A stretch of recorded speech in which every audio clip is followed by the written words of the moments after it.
Oof.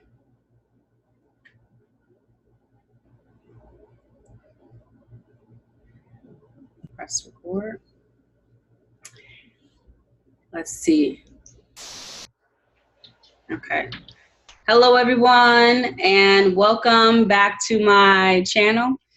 This is Dominique, and I am here with the Mental Health Mondays. So if you're new to my channel, go ahead and click the subscribe button to subscribe and get more updates on videos that I post like this or other videos, and join the team of folks who want to know more about mental health. So as I mentioned before, Mental Health Mondays are a time where we can kind of get together and discuss topics related to mental health, hence Mental Health Mondays, right?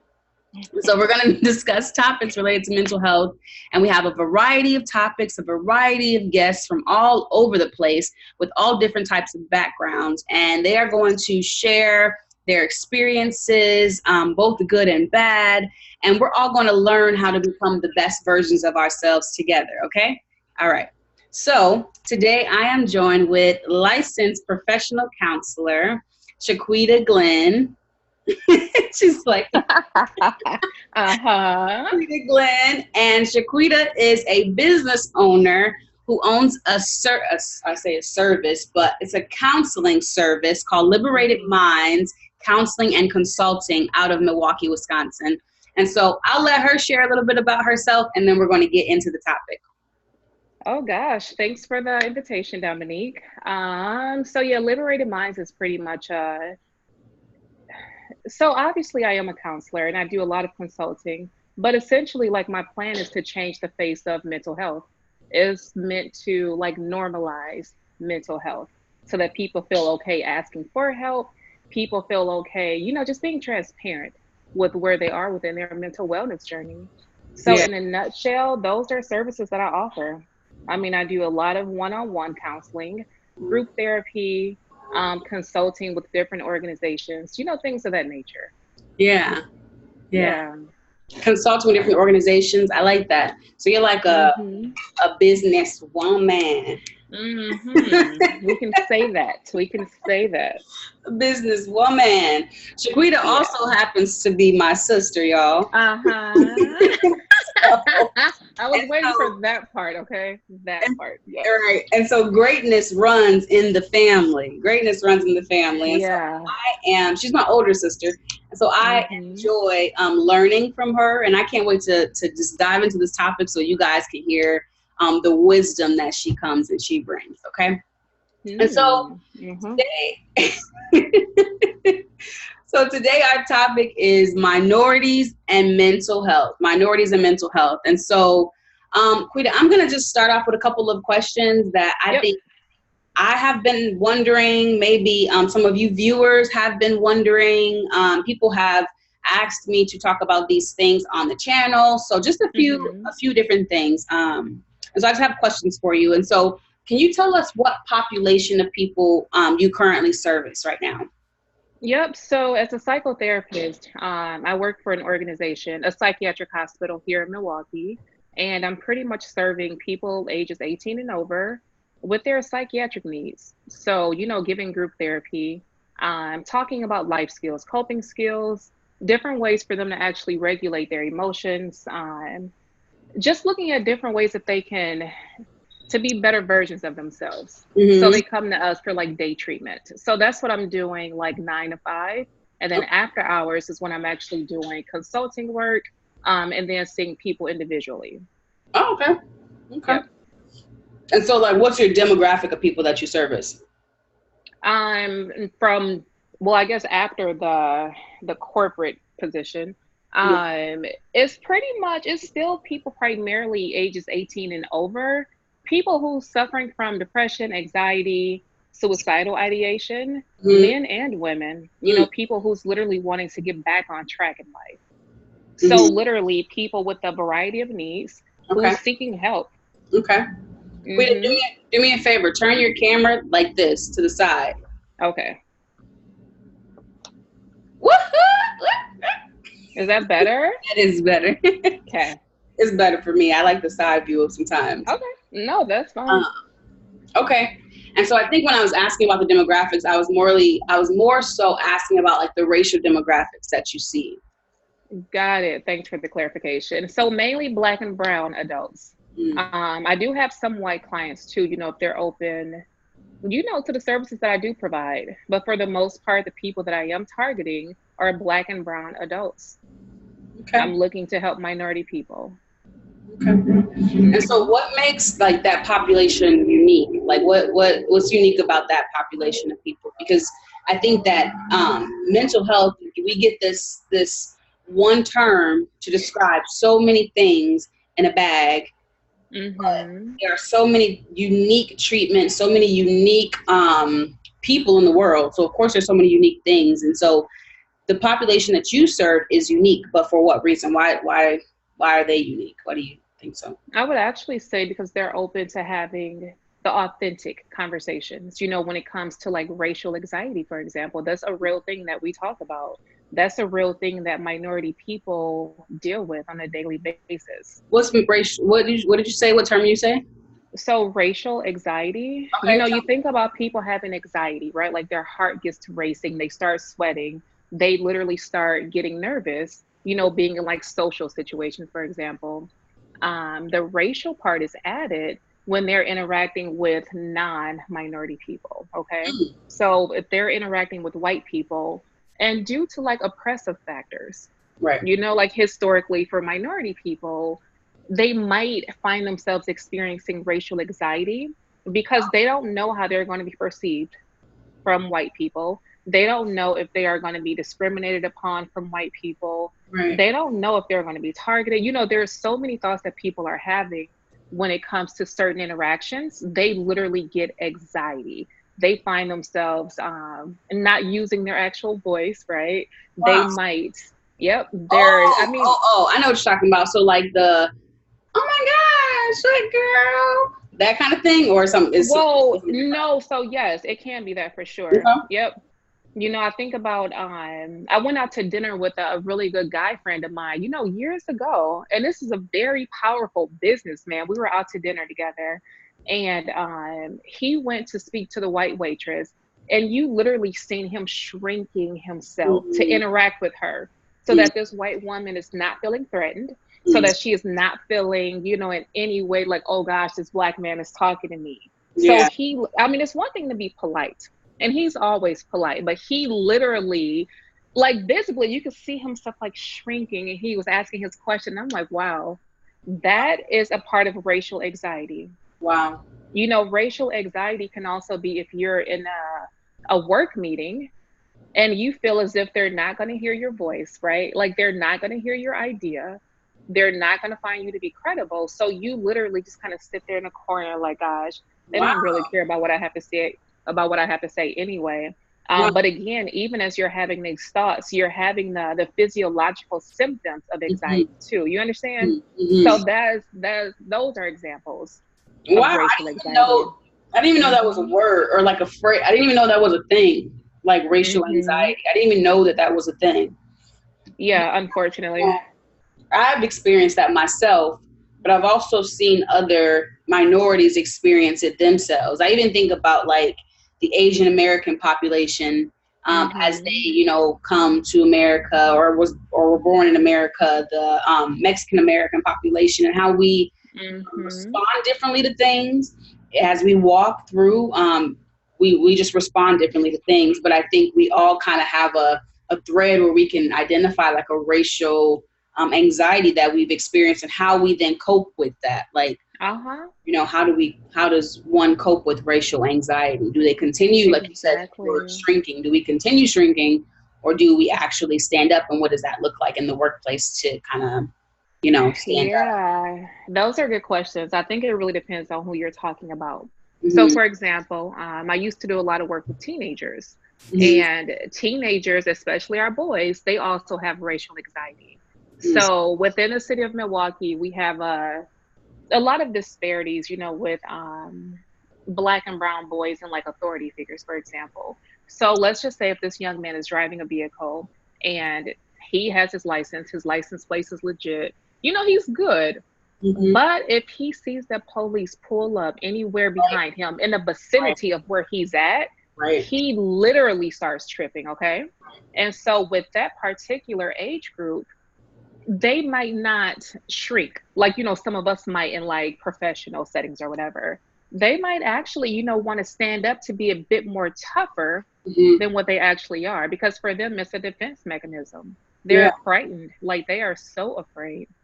I And actually, they literally, yeah, go ahead. I was gonna say I actually was just so for what I've been binge watching Queen Sugar recently. Oh, mm-hmm. I was watching Queen Sugar and thinking about how even, you know, race is so compact with so many factors Mm-hmm. that exist within race, and so even like economic status and how the young boy in that show and particularly got pulled over by the police. I don't know if you saw the episode. No. I can't tell you what season it is. I'll probably link it Okay. below so you can watch it if you want to watch it. But Okay. the young man gets pulled over. Now his father is a basketball player, and so they're used to living this kind of affluent life outside of Mm-hmm. this affluent place. And so he gets pulled over by the police officer in his brand new whatever car that his father bought him. Of course, it's like a Maserati or Porsche or something. Mm-hmm. And so he gets pulled over. The police officer treats him, sees his skin color because now he is in Louisiana, deep, deep where they don't care about your father being, this person. And so he gets pulled over by this person. He has no idea what's going on because Mm-hmm. he's almost like desensitized to it because of where he is economically. And Right. so he gets pulled over by this police officer, and the police officer, they cut to a different scene, but you can tell the police officer did some whatever stuff to him and kind of, they locked him up, put him in jail, and all this kind of stuff was happening. Really great episode. Mm-hmm. Check it out. But one of the things that it propelled him to do was to say, why have I not, like, he was really upset with his parents because he was like, why have I not been exposed to this? And so Mm-hmm. you can tell that it started to play with him psychologically, like, who am I? And what group do I Right. belong to? And am I here or am I there? He even went from having like a white girlfriend to Mm-hmm. dating a girl named Kiki, like getting a black girlfriend. So Mm-hmm. he like swung on the pendulum pretty far over from where he was. Right. And I think, I have a friend who also does therapy work, and a lot of times, he will tell me he gets a lot of referrals, lots of clients in, specifically male clients who are dealing with racial identity in his Mm-hmm. therapy room and want to discuss, who they are as an African American male and the fear that is in our population, our generation right now with being an African American or minority male. Because I won't limit it to African American, just because I'm sure minorities of Oh, all you know, absolutely. groups probably feel Absolutely. the same way or similar Mm-hmm. ways. Right. Yeah. So that's just really Right. interesting. That's really, really interesting. Yeah. Yeah. How did you get into this type of work? Oh man. So as early as I can remember, like I knew that I wanted to be an educator Mm-hmm. and a psychologist. I'm not the psychologist just yet. But I knew that I wanted to go into mental health. I kid you not, way back when. So thankfully, I am an educator as well. Mm-hmm. And as time progressed, like I knew that I wanted to be a psychotherapist. Wow. So it more so is stemming from the fact that when I was younger, I didn't have anyone who looked like me in professional realms. I didn't have anyone who, helped other people with like their psyche, right? Like no, I didn't know anyone with the exception of our great aunt, Auntie Barbara. She was like the only person, that I knew of back then. Yeah. I mean, she was more within like the social work area, Right. but it was just her. Yeah. And so, just looking at some of the trauma that I endured, as a young person, being a teenage mom, just being a young professional in this city, like the city of Milwaukee, it was very different. And so for me, like I literally had this idea, like, look, I can actually help to change the face of Mm. psychology. And Mm. so that's what I'm committed to Wow. within our communities. Very vulnerable communities. Like that's the work that I'm Yeah. Wow. doing. So I know I used to when I got my degree, because I also am a therapist. I'm a marriage and family therapist, and Mm-hmm. when I got my degree, you have to go through a certain amount of internship hours as any professional degree Mm-hmm. to really be certified and to get the process going. So part of my internship that I did was at a correctional facility. And I remember being at their friends and family event that they had. And one of the, in the regular setting, you wouldn't interact with your clients on the outside of like the therapy space, and in this particular instance, it was one of those unique situations where you did interact with your clients in that community setting. And so their families came to their night to meet all their service providers and all their people who are needs. And so I remember one of my clients walking up to me, and he was really, really excited because my treatment group was just male, like specifically males and medium security. And so he walked up to me and he was like, "Oh, Mom, I want you to meet Dominique. This is my therapist. I meet her." And his mom, the look she gave me, she turned around and she was like, "I bet he telling you all my business." And I was like, "Whoop." And he's not. I don't. Nice to meet you, ma'am. I can't say yes. I can't say no. I'm just like, nice to meet you. I don't know. And so it was this really awkward exchange between two Black women who knew the code, who understood that what happens in my house stays in my house, who kind of buried the like secret box of shame for whatever has happened in life, and one who's been free from it and one who is on her way to be free from it. And we had this encounter that was just, I never will forget it, how she just looked at me and was like, "He's telling you all my business," and how she kind of just began, like, had this almost like protective thing about her of like, these are my secrets. These are my, like, my stuff. And I just think about how in the minority communities, we like to keep our stuff. Like, we like to keep our stuff. And not saying that, other cultures don't like to keep their stuff. So I'm not, separating. Because they do. Right. I'm not separating in that way or even oppressing us by my words. I'm not trying to say that. But what I'm saying is what you were talking about, historically speaking, it was easier for us to keep our secrets because they kept us safe. Exactly. And that we have learned how to get rid of that baggage. The generations haven't done a great job of teaching us when it was useful and when it wasn't useful. Because then it was useful. You would literally die if you shared your secret. If you share, "Hey, I'm about to run at this time, meet me at the button," you would be gone. But today, that secret's not it's not necessary. But we still do this. Talk about that.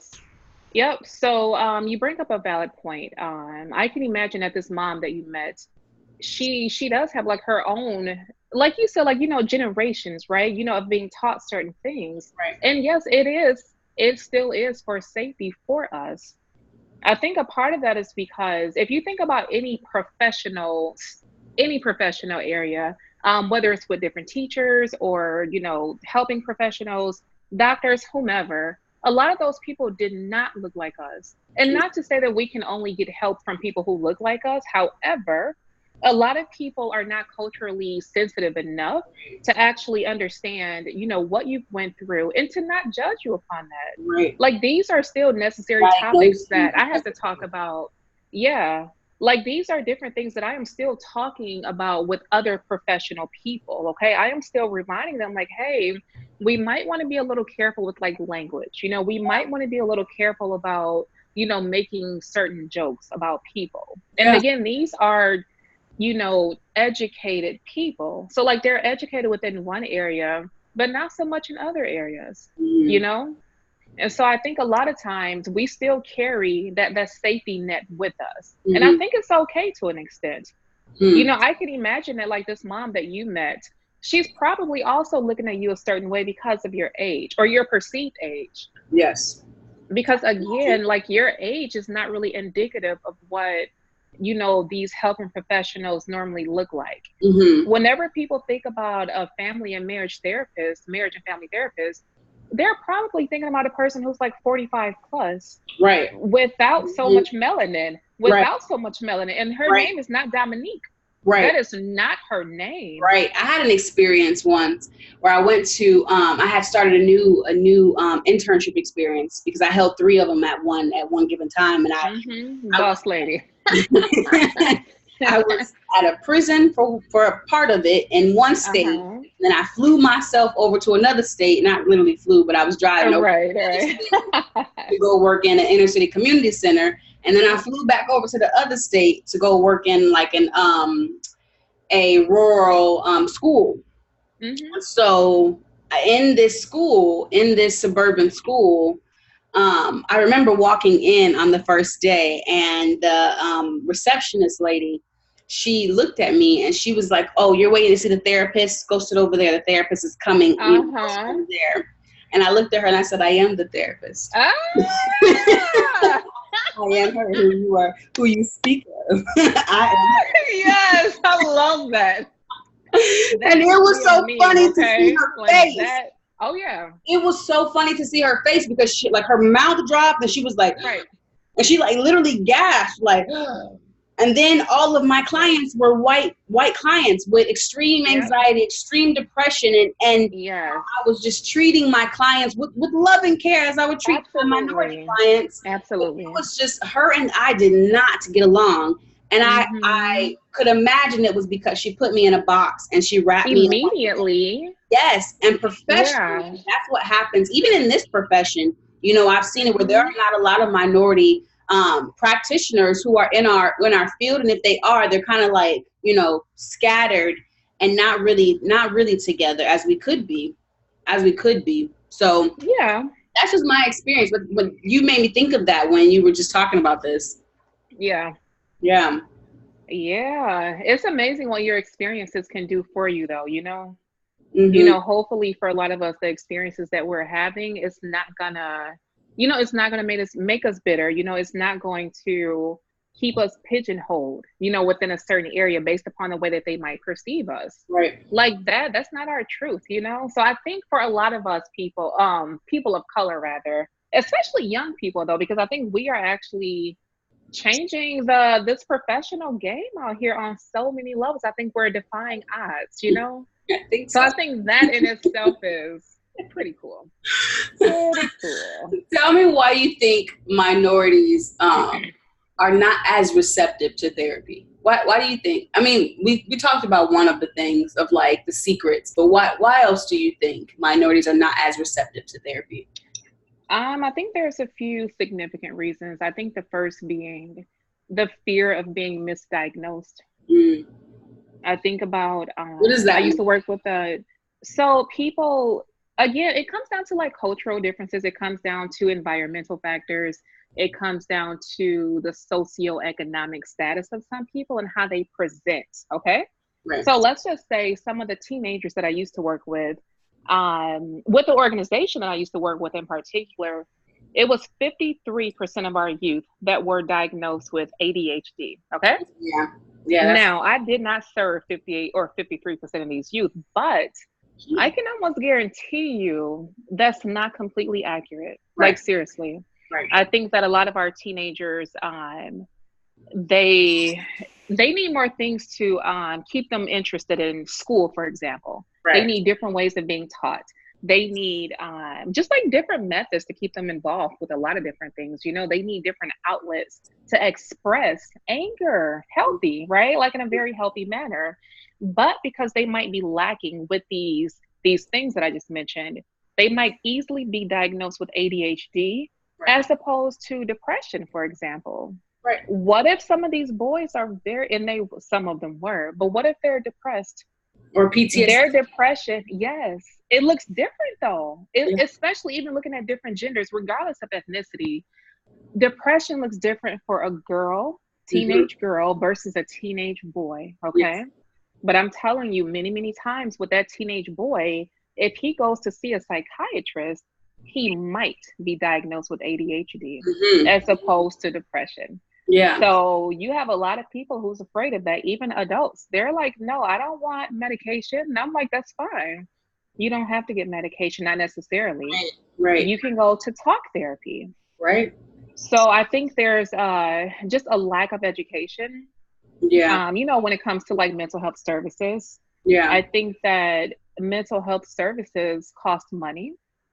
They do. Oh yeah, there's different organizations here for like a day treatment people, I mean, you're in day treatment between 6 and 8 hours on average, and you can pay between 1,300 and Woo! 1,500 a day. Now, What? granted, yep, a lot of insurance, a lot of insurance, What? girl, come on. $1,300 a day Yes. for some therapy. Come talk to me. Come For a talk to me. fraction of that, okay? For a fraction. I mean, we ain't gonna do no fractions up in here. We're gonna do a whole number. Come talk. Look, I need that whole number. Come talk. listen, girl. But seriously, think about that though, right? Oh, $1,300. I I'm sure it's great kid you therapy. not. Dang. It is some bomb therapy, but listen though, okay? You better come with a cell phone case, some free meals, some rent every now and again. baby, mortgage, baby. But yeah, so if you think about the prices of that alone, some people might have a copayment, but then it really depends on like your insurance, how much your insurance is going to cover. So that's another huge part. Mm-hmm. Not every person has really, really good insurance, Right. so they might have a larger copay. Or if they don't have a larger copay, the duration of therapy is going to be a little shorter. Yes. You see what I'm saying? Yes. So because of things like that, a lot of people, I'm not going to say that they're opposed to therapy. They might not be as likely to go though, Yeah. or as often as they should, you know? Yeah. I know where I work at. And I'm sorry, let me turn this off, but I'm listening to you. So 2 seconds. we get the group of folks who already probably have gone through the individual with the individual counselor or mental health provider and are at the point where they have a case has been called on them through ACS, maybe DCF. Oh yeah. And ACS, DCF says, hey, preventive services, go in the house and do some in-home therapy with these individuals for a free cost, because we want you to. And so I'm at the space at where I work at, where I go into these homes and do free therapy, as contracted through ACS or DCF, with these families to address safety concerns. And so, financially, that is a factor. It is a factor. It's definitely a factor. And if a family comes in and say they can't afford it, ethically, you either reduce the cost or you refer them somewhere.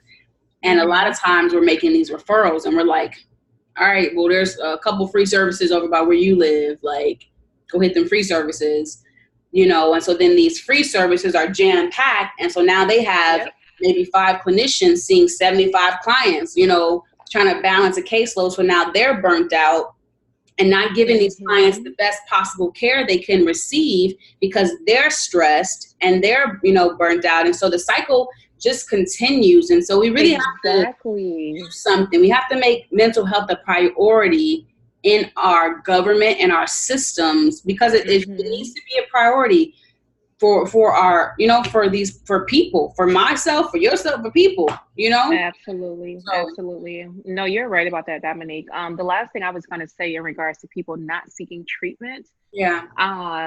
It's not, like you said, it's very cyclical. If you think about like mental health providers doing, so much work, right? Which essentially means that the clients might not be getting the best quality, because we're pretty human too, right? Like we mean well, but because we're human, we cannot do everything for everyone, not all the time. So on that note, there's only like 7.7% of psychologists, Black psychologists in America. Wow. 7.7. 7%? 7.7. I kid you not. I was just looking at stats today. Even with like counselors, I think they're at like 22%. Social workers, 23%. So think about that too, like within a grand scheme of things. There's not a lot of us out here just yet. No. So, that's another factor, Wow. Wow. That's interesting. That's very interesting. Out of the 100% that we have, only 22%. Wow. And only 7. That's like a big statistic. Yes. My goodness, because it's more times than not, race plays a factor when you're being treated, because you're either working through or working out of something, and so it's really, really interesting, and I laugh because, a lot of places will say we're multiculturally inclusive, or they'll use some fancy terms. They change it every couple of years. It's right. whatever the terms are. They change it every couple of years, but they will coin a phrase or a term to show that they're inclusive, yet they really do these like microaggressions in the treatment process, or, Yep. they almost like injure the clients in the process, not even being aware because they're not aware of self first. Exactly. So Exactly. I'm a supervisor where I work at. And one of the things I really stress to my clinicians is knowing thyself. Like, know yourself, Yes. is you Yes. bring yourself in the space that you enter into. You are not the expert of this family, their culture. Right. Even if you are black and I'm black too, your black look different than my black look. So I Exactly. want to get to know your Exactly. black. Like, I want to know your black. What your black do? Right. No, seriously, yeah. So I want to know how you operate in your blackness, because you may identify differently than I do. And so we have to get curious about one another, and not lump each other Absolutely. in groups or judge each other so differently. I think that's why we're in a situation we are with even our president, whether he be good or whether he be bad or whatever we feel about him, his politics, his being on the throne has really separated our country, and not even separated, because I feel like we were already kind of separated, but Oh he yeah. magnified, some of the broken places in our culture. And so if those things Right. exist on a higher level in our government, then that only trickles down into leadership, into the people. So Exactly. it's Exactly. unfortunate. So Yeah. we're gonna wrap this up today. Okay. But what do you want to say to minorities who are seeking therapy services? Black, Asian, Spanish, Mexican, Puerto Mhm. Rican, African, whatever. What message would you like to get across to minorities who have said to themselves, one, therapy ain't for me. I ain't gonna be sitting in. I can pay some. I don't have to pay nobody to tell them my problems. Two, Mhm. I'm thinking about therapy, but I don't really know. I'm not familiar with it. Everybody's saying this is crazy, this is weird. I don't want to do it. Or Uh-huh. three, I don't know. I just may be open to it. I may not. I don't know. Yeah, no, good question. So, first off, I respect any person who's not willing to do therapy. Like, I honestly respect it, okay? So, I think that people need to live out their truth. I think that therapy can occur in a lot of different ways, you know? I think that having a conversation with your sister who you trust, that's a form of you releasing a lot of emotions, releasing your doubt. You're able to show up naked, right? To say, hey, I've been struggling with this thing right here. I just want Physically to talk about it. physically and the other way. Yes, yes, yes. So I think that therapy, I mean, it can be with you walking at the park, Right. taking a nature hike. That's a form of like spiritual therapy for people, or like spiritual self-care, right? Hmm. I think there's various ways to do therapy. People journal. So, Yes. do whatever you need to do so that you can be operating at your highest self, number one. Okay. The second thing, for people who might be a little open to therapy, but a bit hesitant, I Hmm. think that's fair too. Hmm. I think there's like an analogy that I give my patients in regards to when you're grocery shopping, you're looking for like the best produce possible. You're picking items up, you're putting it down, like, nope, not a good fit. When you're shopping for shoes, you want shoes that's going to conform to your feet, that's Right. going to serve the best, that's going to give you the best quality, right? Serve the best purpose. Hmm. Same thing if you're searching to buy a home, if you're buying a new vehicle, if you're searching for a partner, you keep searching until you find the best fit. And Hmm. so, thankfully, because I think the face of psychology is like starting to change, I think that you can find a really good fit. So, that's what I would advise people to do. Like, if you meet with a helping professional and you're not really comfortable, you don't have to feel obligated to try it again. Go to a different person, even if your person doesn't look like you. Like, my therapist doesn't look like me, Yeah. but she is great at what she does. Okay. Hmm. So that is pretty much the advice that I would give people. Yeah. Try it out if you feel the need to. If not, I think that's okay. Like I said, it's okay to seek therapy, or like therapeutic relationships, or different ways to like release, some of your unwanted emotions. I think that you can actually do that in a lot of different areas. So that's what I would say. Okay. Thank you for sharing with us. We thank you for coming on. I hope you guys like this. If you like this, please comment and subscribe below. If you want to hear different topics, you want Shaquita to come back, you have different things that you want to address, please link those down below. Say that stuff below so that I can make sure that I link up with some of my most trusted, most successful friends out here doing the dang thing. I can link up with some of these people and make sure that we bring you the content that you want to see and hear about. And so, Shaquita, where can they find you if they're saying, "Hey, I'm interested. I'm in the Milwaukee area, and I kind of want to sort through some of this stuff, some of my racial anxiety." Yeah. Where can they find you? Or maybe they're on the internet and they're saying, "Hey, can I email you? I'm a professional, and I want to email you some questions that I have about how to become more multiculturally aware in my own practice. I'm in Ohio somewhere. I don't know." Where can people find you? Yeah, so currently I'm on Instagram, and the Instagram, what is it, handle? Or whatever they call it, I don't know. Actually, so on I don't have handle? Or maybe that's Twitter. Okay, so I don't really know, but anyhow, I'm on Instagram, and the name on Instagram is Liberated Minds _therapy. Okay. So I'll link that below for you guys in the description box so you can just go to it in there. Oh, that'd be perfect then. So I can also just give you the email address too. And people can feel free to, chat with me. Of course, if you don't live in the state of Wisconsin, I can't do any therapy with you, but I do coaching or, the consulting work. So we can totally do that. Okay. So what is a coaching or consulting? So the coaching is more of like personal coaching. If a person, let's say if they're having self-esteem issues, or if they want to be more effective as a parent, if they want to learn how to navigate the professional world, if they want to know more about studying psychology, or, even just really maximizing their degree in psychology, we can do things like that. A lot of people want to know how to be more organized, how to get their finances in order, just different ways to be coached. You know what I'm saying? Like, call me, Damo. I think I need a coach. Yes, call me. And then with the consulting, talking to different organizations, putting trainings on for their staff members, just re-educating the society at large, when it comes to mental health things. So.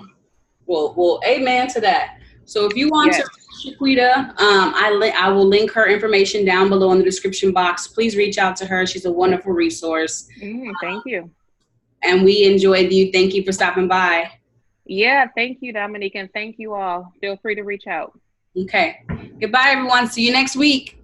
Bye.